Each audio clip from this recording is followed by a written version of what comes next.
बिस्मिल्लाहिर्रहमानिर्रहीम अस्सलामु अलैकुम रहमतुल्लाह। फॉर्मेशन कमांडर्स कॉन्फ्रेंस का एक बहुत तगड़ा एलामिया जारी किया गया और उस तगड़े एलामिया के अंदर ना सिर्फ हुकूमत को बल्कि रियासत पाकिस्तान के तमाम स्टेक होल्डर्स को बड़ा अहम तरीन पैगाम पहुँचाया गया और वो पैगाम ये है कि आप अपने आप को सुधार लें, सुधर जाएँ, ठीक हो जाएँ, मामलात को ठीक करें। अगर आपने अभी अपने आप को ठीक ना किया, मामलात को ठीक ना किया तो फिर चीज़ें हाथ से निकलेंगी और फिर हम आपको बग़ैर बताए फिर हम चीज़ों को कंट्रोल कर लेंगे, पर कंट्रोल अपने हाथ में ले लेंगे और चीज़ें देखें। अभी भी जो इस टाइम सिचुएशन है, जो पाकिस्तान के अंदर तबाही और बर्बादी फिरी हुई है, उसका बराह रास्त ज़िम्मेदार ये हुकूमत है। और आज तो आसिफ ज़रदारी ने भी खुलकर बयान कर दिया कि ये हुकूमत बराह रास्त इसकी ज़िम्मेदार है। और मैं बताऊंगा कि मुल्क के अंदर इलेक्शन कब होने हैं, मैं बताऊंगा कि मुल्क के अंदर पैसा किस तरह से आना है, 100 अरब डॉलर्स किस तरह से मैंने लेकर आना है और ये तमाम चीज़ें।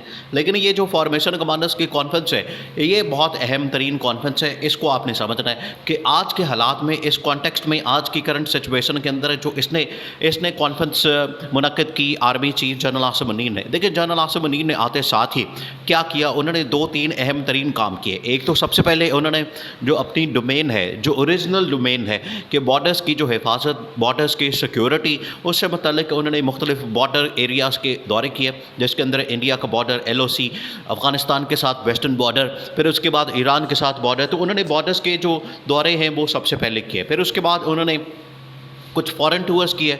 इंटरनेशनल टूर्स करने के बाद उन्होंने कुछ फाइनेंशियल मामलात भी हैंडल करने की कोशिश की। साथ ही उन्होंने लोकल लेवल पर बहुत से अहम तरीन जो यूनिट कमांड्स और उनके दौरे किए, डिवीज़न वगैरह के। उसके बाद कोर कमांडर्स मीटिंग होती है और अब जाके जनरल आसिम मुनीर ने अहम तरीन ये फॉर्मेशन कमांडर्स कॉन्फ्रेंस की है। देखिए, एक मामला आपने इसको समझना है। जब भी कोई नया आर्मी चीफ आता है तो वो आके अपनी टीम बनाता है, आके अपने मामलात को देखता है, आके अपने मामलात सीधे करता है, हैंडल करता है और चीज़ों को अपने कंट्रोल में लेता है।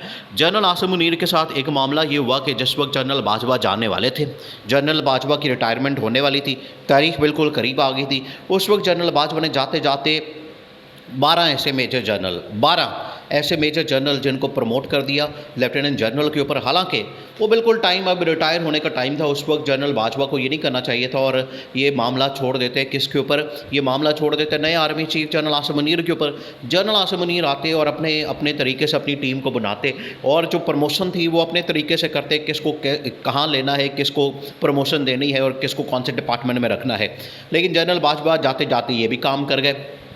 उसकी वजह से यहाँ पर ये एक बात की जाती है कि अभी भी इमरान खान की इस्टेब्लिशमेंट के अंदर से सपोर्ट है और उसको इस वाक़े के साथ, इस इंसिडेंट के साथ या इस इवेंट के साथ या ये जो प्रमोशन की गई उसके साथ भी कनेक्ट किया जाता है। तो ये जनरल आसिम मुनीर के हाथ में ये चीज़ नहीं आई।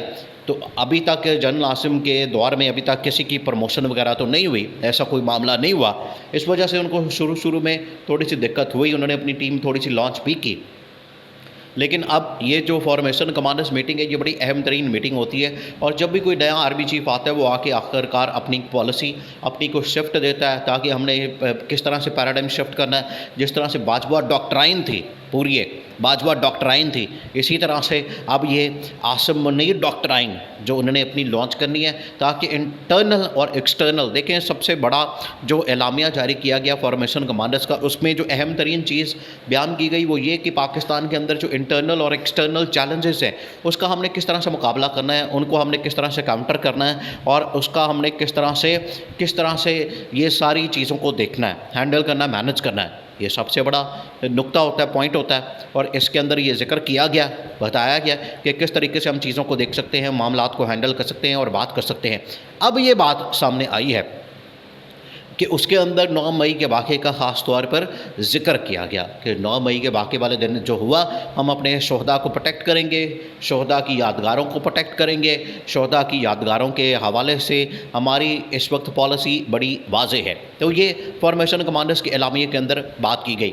लेकिन जो 2 पिछले अहम तरीन फोरम्स, उनकी मीटिंग्स हुई थी, एक कोर कमांडर्स की और दूसरी जो नेशनल सिक्योरिटी कमेटी की थी, उसमें और इसके एलामिया में फ़र्क है। वो फ़र्क क्या है? 2 जो पिछले एलामिया थे उसमें ये कहा गया था तमाम स्टेक होल्डर्स बैठें, बातचीत करें, मसाइल को हल करें। लेकिन इस एलामिया में इस तरह की कोई चीज़ नहीं। इसमें सिर्फ़ और सिर्फ फोकस किया गया 9 मई के वाक़े के ऊपर। 9 मई के वाक़े के इर्द गिर्द सारी प्रेस रिलीज़ घुमाई गई है और उसको फोकस किया गया कि छोड़ेंगे नहीं और आर्मी एक्ट के तहत कार्रवाई करेंगे और उसके बाद ऑफिशियल सीक्रेट एक्ट के तहत कार्रवाई करेंगे और ये तमाम चीज़ें इसमें बयान की गई हैं। तो बड़ा क्लियर मैसेज दे दिया गया है तमाम स्टेक होल्डर्स को, तमाम के तमाम मुल्क के अंदर बैठे हुए लोगों को, जो भी अहम तरीन पोजीशन के ऊपर हैं कि आप बाहर आ जाएं, मामलात को बेहतर करें और ख़ास तौर पर हुकूमत के लिए। देखिए हुकूमत आपको पिछले 1 साल से नाअहल, निकम्मी और निकट्ठू और आपको इस तरह की बेवकूफ़ हुकूमत पहले कभी नहीं मिली होगी, जो इस तरह के फ़ैसले करती है कि उसका नुकसान जो है उल्टा पाकिस्तान को होता है, रियासत को होता है, आवाम को होता है और हुकूमत को होता है और इस्टेब्लिशमेंट को होता है और अपना तो नुकसान करते ही करते हैं, साथ में बाकियों का भी नुकसान कर देते हैं कि हुकूमत इस तरह की आके बैठी है, जो भी इसने काम किए हैं अभी तक। हालांकि इस वक्त तक तो इसको चाहिए था हुकूमत को कि ये सारे मामलात की इंक्वायरी करके, इन्वेस्टिगेशन करके, तो एक प्रॉपर पूरा तरीके से इसको प्रेजेंट कर चुकी होती कि इसके पीछे कौन मुलविस है और 9 मई के वाक़े के पीछे कौन है, किसने ये सब कुछ करवाया, कौन कौन है। लेकिन ये किस तरह से इनसे इंडिपेंडेंट करवाई जा सकती है जब ये ख़ुद इनका हाथ है। इमरान खान ने कहा है कि इनका खुद हाथ है, तो इनसे किस तरह से आप एक्सपेक्ट कर सकते हैं कि एक इंडिपेंडेंट, साफ़ और शफाफ इनकी जानिब से एक इंक्वायरी होगी। तो ये पॉसिबल नहीं, इस वजह से इस तरह की बात तो इनकी जानिब से नहीं की जा सकती। अब इसी के ऊपर ही सारा रौला पड़ा हुआ है कि ये जो 9 मई वाला वाक़या है तो इसकी ज़िम्मेदारी ले कौन, ये इसकी ज़िम्मेदारी किसके ऊपर डाली जाए, कौन इसका रिस्पॉन्सिबल है, रिस्पॉन्सिबिलिटी किसके ऊपर डाली जाए। कोई भी इसके ऊपर बात करने को तैयार नहीं। सब इसको कैश तो कर रहे हैं, हुकूमत तो ख़ास तौर पर इसको कैश कर रही है, क्योंकि हुकूमत तो ये चाहती है कि इमरान खान का इसके ज़रिए से उसका हम मंजी ठोक रहे हैं, डंडा दिया हुआ है, रगड़ा लग रहा है, ये तो अच्छी बात है। हुकूमत ये सोच रही है, हुकूमत का सिर्फ यहाँ तक फ़ायदा मकसद है। हुकूमत को इस चीज़ से कोई फ़र्क नहीं पड़ता कहाँ हमला हुआ, क्या हुआ, किसने मारा, कौन चढ़ा, जलाओ घिराव हुआ और कहाँ पहुँचे, क्या किया। हुकूमत तो इससे कोई सरोकार नहीं, हुकूमत का इससे कोई सिर पैर नहीं है, कोई लेना देना नहीं। हुकूमत को सिर्फ ये कि इस वाक़े की आड़ में, इस वाक़े की बहाने हमें कम से कम यह मौका मिल गया कि इमरान खान पिछले 1 साल से जो हम बहाना ढूंढ रहे थे, हमें कोई मौका नहीं मिल रहा था, हमें कोई चीज़ नहीं मिल रही थी कि इस्टेब्लिशमेंट और इनकी आपस में लड़ाई कैसे करवाई जाए, ये हमें मौका मिल गया और इसको ये कैश कर रहे हैं हुकूमत वाले, बस इसी के ऊपर चढ़े हुए हैं और इसी के ऊपर सारा इनका फोकस है।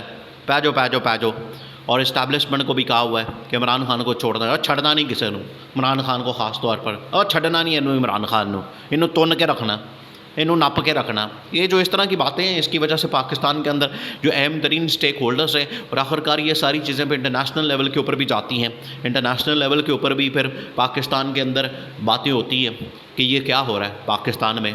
तो ये लेकिन जो मैसेज इनकी तरफ से गया बड़ा क्लियर है, मामलात के मतलब इंटरनल एक्सटर्नल चैलेंजेस से मतलब कि इनको सॉर्ट आउट करना है, हल करना है, इनको हमने काउंटर करना है और उसके लिए हुकूमत तैयारी करे। अगर नहीं तैयारी कर सकती तो कम से कम इंतखाबात का ऐलान करके घर चली जाए।